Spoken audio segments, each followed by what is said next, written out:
Let me ask you something. When people talk about the crucifixion of Jesus, how much comes from faith and how much comes from history? Because for centuries, the crucifixion has been one of the most discussed events in human history, but outside the Bible, what sources actually talk about it? Did ancient historians mention it? Did Roman writers record it? And how reliable are these accounts? To answer this, we need to separate theology from history and go back to the ancient world itself. Now first, understand something important. Crucifixion was real. It was a brutal Roman execution method used for rebels, slaves, and political threats. The Romans wanted crucifixion to be public, painful, humiliating, a warning to everyone watching. Now here's the key question. Do historical sources outside the Bible mention Jesus and crucifixion? The answer is yes, but the details matter. One of the most famous sources is Tacitus, a Roman historian writing in the early 2nd century. Tacitus mentions that Christus suffered under Pontius Pilate during the reign of Emperor Tiberius. Now pause.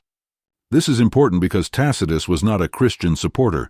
In fact, he was often hostile toward Christians, which is why many historians see his reference as significant. Now another important source, Josephus, a Jewish historian from the 1st century. In one passage, he refers to Jesus and mentions crucifixion under Pilate. However, this source is debated, because many scholars believe parts of the passage were later altered by Christian scribes.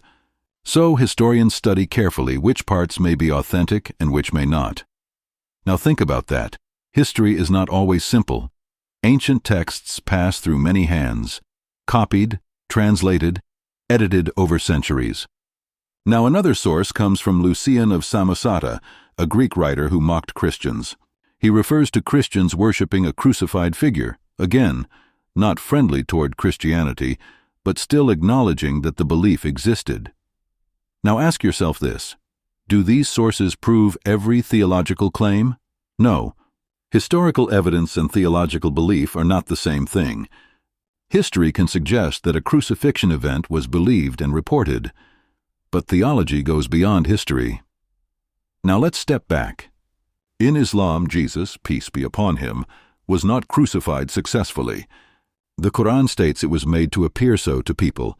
This creates a very different understanding from mainstream Christian belief, and for centuries, this difference has remained one of the biggest theological debates between Islam and Christianity.